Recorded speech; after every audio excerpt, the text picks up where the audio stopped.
साथियों जिहड़ी जगह के उत्ते असीं सारे खड़े हाँ, ये पुतली घर का इलाका है, बहुत मशहूर जिहड़ा शहर का एरिया नूं 22 नंबर फाटक कहा जाता। इत्थों पुल के परले पासे जाओ तो खालसा कॉलेज है, इधर पुतली घर का एरिया सारा इस्लामाबाद का एरिया है। और ये पुल की मैं तुहानूं दस्सण लगा कि कित्थों ये शुरुआत हुई इहदे बनन दी और कित्थे आके रुक गया।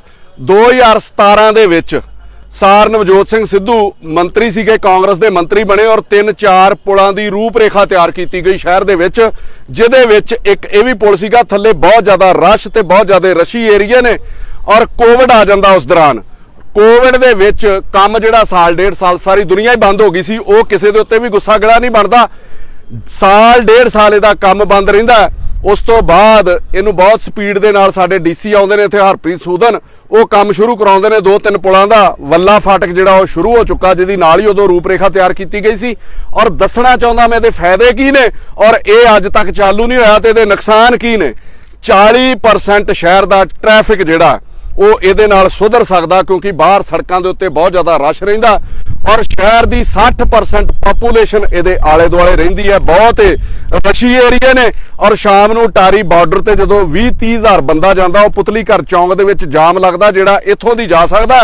इहदे नाल नाल इहदे आले दुआले पैण वाले कस्बे शहर तरनताਰਨ ਝਬਾਲ अटारी ਭਿੱਖੀਵਿੰਡ उन्हां लोकां नूं भी जिहड़ी इत्थे बहुत ज़्यादा सहूलत मिल सकती है। किसी ने गुरुद्वारा शहीदां साहब जाना, किसी ने हरमंदर साहब जाना, किसी ने गोल्डन टैंपल जाना, जलियांवाले बाग जाना, वो सारे लोकां नूं इहदी सुख सहूलत मिल सकती है।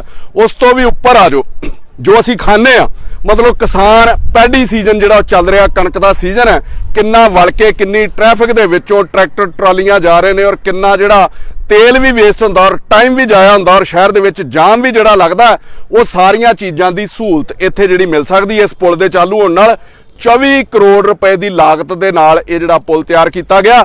और अगले पासे लोहगढ़ पुल पैंदा, जिन्हों लोहगढ़ ब्रिज कहंदे ने, वो बंद है, रीगो ब्रिज, उतों हैवी ट्रैफिक नहीं लंघदी ते सारा शहर जिहड़ा वो जाम रहिंदा। ट्रैफिक की समस्या जिहदे विच रहिंदी है, उतों हैवी ट्रैफिक बंद कर दित्ती गई।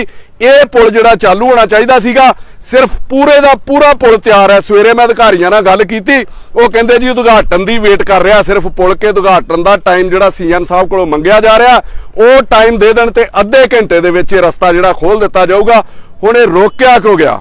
जिहड़ी चीज़ मैं तुहाडे ध्यान च लियाउणा चाहुंदा, एक क्रेडिट वार है। ਇਹਦੇ ਵਿੱਚ बीजेपी वाले आउंदे ने, ਉਹ ਕਹਿੰਦੇ ਨੇ जी ये रेलवे ਦੇ ਉੱਤੋਂ ਦੀ ਪੁਲ ਜਿਹੜਾ ਬਣਾਇਆ ਗਿਆ ਉਹਦੀ ਸੈਂਕਸ਼ਨ ਜਿਹੜੀ ਅਸੀਂ ਕਰਾਈ ਹੈ। ਕਾਂਗਰਸ ਵਾਲੇ ਆਉਂਦੇ ਨੇ, ਉਹ ਕਹਿੰਦੇ जी ये ਪੁਲ ਸਾਡੇ ਵੇਲੇ ਦੀ ਰੂਪਰੇਖਾ ਤਿਆਰ ਕੀਤੀ ਗਈ, ਬਹੁਤੀ ਜਿਹੜੀ ਕੰਸਟਰਕਸ਼ਨ ਹੈ ਇਹਦੀ 90% ਉਹ ਸਾਡੇ ਵੇਲੇ ਕੀਤੀ ਗਈ, ਇਹ ਪੁਲ ਅਸੀਂ ਤਿਆਰ ਕੀਤਾ। आम आदमी पार्टी वाले कहते हैं कि इत्थे सीएम साहब आउणगे, उद्घाटन करनगे, उन्होंने क्रेडिट मिलना चाहिए। मैं एक गल कहना चाहुंदा, तुसीं तिन्ने ही क्रेडिट लो यार, तुहाडा तिन्ना पार्टियां दा बहुत बहुत धन्नवाद। एक तुहाडे पैसे नाल पुल नहीं बनिया, तुसीं कोई अपणियां जेबां दे विचों पैसे थोड़ी खर्च कीते ने, तुसीं कम से कम क्रेडिट लो, पर सानू जनता नू ये एहसास ना कराओ कि ये पुल तुसीं कोलों बनाया। तुसीं आओ तो सही, तिन्ने पार्टियां वाले इत्थे आके ते इहदा उद्घाटन जिहड़ा कर दिओ। सिर्फ सीएम साहब दी वेट करके जिहड़ा ये पुल चालू नहीं किया जा रहा। और अज इत्थे सारी प्रैस सीगी, मैं सीएम साहब नू फोन किया इत्थे उन्हां सारियां दे सामने, उन्हां दे OSD ने सार राजवीर सिंह, मैं उन्हां नू रिक्वेस्ट की कि मैं सीएम साहब की उन्हां दी ईमानदारी करके इज्जत करदा कि साल 1.5 साल दे विच उहदे उत्ते कोई करप्शन का दोष नहीं तो बहुते पॉलीटिशियन नू मैं फोन करदा नहीं इस लहजे दे नाल। मेरी तुहानू रिक्वेस्ट है कि आ जलंधर दे विच तुसीं 70-80 किलोमीटर दे उत्ते इलैक्शन लड़ रहे हो, सिर्फ 10 मिनट लगने ने तुहानू इत्थे आउंदियां। तुहानू पंजाब दी जनता ने हैलीकाप्टर लैके दिता, वो साडे लोकां दे पैसे दे नाल है, पर लोकां दे काम भी उहदे नाल नाल होने चाहिए ने। इत्थे लिया के यूनीवर्सिटी बाहर है, उत्थे अपना हैलीकाप्टर जिहड़ा तुसीं ला लो, 10 मिनटां दे नाल सारा शहर जिहड़ा सौखा हो जाना, सारे शहर नू जिहड़ी सहूलत मिल जानी है। और उन्होंने ने मैनूं श्योर कीता कि बिल्कुल 1-2 दिनां दे विच इहनूं जिहड़ा चालू कीता जाऊगा। फिर मैं उन्होंने ये भी कहा, नहीं करोगे तो इत्थे जनता नूं कह दिता जाऊगा कि पुल अपने आप ही चालू कर लिया जाए। किड्डी वड्डी रोक है, फिर जनता दे उत्ते तुसीं परचे दिंदे फिरोगे। साडा काम क्रेडिट लेना नहीं, मैं मतलब रिक्वेस्ट की है सीएम नूं कि इत्थे आओ। और दूजी चीज़ ਜਿਹੜੀ मेरे इत्थे सामने आई है कि सीएम साहब का इत्थे आउणा जरूरी क्यों हो गया हुण कि तुसीं देखो ये पुल की लेंथ और सामने पासे पुल है, इत्थों पुल उतरदा 100 फुट थल्ले जाओ तो फिर चढ़ जाओ, जिद्दां दरियावां च चोह हुंदे ने, थल्लेओं दी जांदे हो तो उत्ते चढ़ जांदे हो। ये पुल उस पुल दे नाल भी मिल सकदा सीगा। किहड़े बेवकूफां ने इहदी ड्राइंग बनाई है, किहड़े आर्कीटैक्ट दे उत्ते कीते गए, ਕਾਰਨ ਕੀ ਜੋ ਲੋਕਾਂ ਨੇ ਮੈਨੂੰ ਦੱਸਿਆ, ਜਨਤਾ ਤੁਹਾਡੇ ਸਾਹਮਣੇ, ਇਹਨਾਂ ਦੀ ਸਾਰੇ ਪ੍ਰੈਸ ਵਾਲਿਆਂ ਨੇ ਬਾਈਟ ਕੀਤੀ ਆ ਕਿ ਵੱਡੇ ਵਪਾਰੀਆਂ ਦੇ ਘਰਾਣੇ ਨੇ ਇੱਥੇ ਕਾਰੋਬਾਰ ਚੱਲਦੇ ਨੇ, ਉਹਨਾਂ ਦੀਆਂ ਦੁਕਾਨਾਂ ਤੇ ਕੁਝ ਜਿਹੜੇ ਕਾਰੋਬਾਰੀ ਅਦਾਰੇ ਚੱਲ ਰਹੇ ਨੇ ਉਹ ਰਿਸ਼ਤੇਦਾਰ ਨੇ ਐਮਐਲਏ ਮੰਤਰੀਆਂ ਦੇ। ਪੁਲ ਦੀ ਲੈਂਥ ਹੀ ਘਟਾ ਦਿੱਤੀ ਗਈ। ਮੈਂ ਚੈਲੰਜ ਕੀਤਾ ਤੇ ਮੈਂ ਚੈਲੰਜ ਕਰਦਾ ਇਹਦੇ ਰਾਹੀਂ ਕਿ ਜੇ ਪੁਲ ਦੀ ਡਰਾਇੰਗ ਇਥੋਂ ਨਾ ਘਟਾਈ ਹੋਵੇ, ਇਹਦੀ ਲੈਂਥ ਨਾ ਘਟਾਈ ਹੋਵੇ, ਇਸੇ ਪੁਲ ਤੇ ਖਲੋ ਕੇ ਮੈਂ ਉਹਨਾਂ ਪੋਲੀਟੀਸ਼ੀਅਨ ਕੋਲੋਂ ਮਾਫੀ ਮੰਗੂਗਾ। ਇਹਦੀ ਜਾਂਚ ਕਰਨੀ ਸੀਐਮ ਦਾ ਜਿਹੜਾ ਫਰਜ਼ ਬਣਦਾ, ਉਹ ਖੁਦ ਇੱਥੇ ਆ ਕੇ ਇਨਵੈਸਟੀਗੇਸ਼ਨ ਕਰਨ ਔਰ ਇਹਦੀ ਜਾਂਚ ਜਿਹੜੀ ਵਿਜੀਲੈਂਸ ਨੂੰ ਦੇ ਕੇ ਜਾਣ ਕਿ ਆਮ ਲੋਕਾਂ ਦੇ ਹਿੱਤਾਂ ਨੂੰ ਦਰਕਿਨਾਰ ਕਰਕੇ ਕਿਵੇਂ ਆਪਣੇ ਰਿਸ਼ਤੇਦਾਰਾਂ ਤੇ ਵੱਡੇ ਘਰਾਣਿਆਂ ਨੂੰ ਫਾਇਦਾ ਪਹੁੰਚਾਉਣ ਲਈ ਇਹਦੀ ਲੈਂਥ ਘਟਾ ਦਿੱਤੀ ਗਈ। ਪ੍ਰਾਈਵੇਟ ਜਿਹੜੇ ਪੋਲੀਟੀਸ਼ੀਅਨ ਤੇ ਪ੍ਰਾਈਵੇਟ ਅਦਾਰੇ ਨੇ ਇਹ ਮਾਫੀਆ ਬਣ ਕੇ ਕਿਵੇਂ ਕੰਮ ਕਰਦੇ ਰਹੇ ਨੇ, ਇਹ ਸਾਰਾ ਕੁਝ ਜਾਂਚ ਦਾ ਵਿਸ਼ਾ। ਇਸ ਕਰਕੇ ਸਾਰ ਭਗਵੰਤ ਸਿੰਘ ਮਾਨ ਨੂੰ ਇੱਥੇ ਆਉਣਾ ਚਾਹੀਦਾ ਔਰ ਇੱਥੇ ਆ ਕੇ ਦਾ ਉਦਘਾਟਨ ਵੀ ਕਰਕੇ ਜਾਣ ਔਰ ਇਹਦੀ ਵਿਜੀਲੈਂਸ ਜਾਂਚ ਵੀ ਬਿਠਾ ਕੇ ਜਾਣ।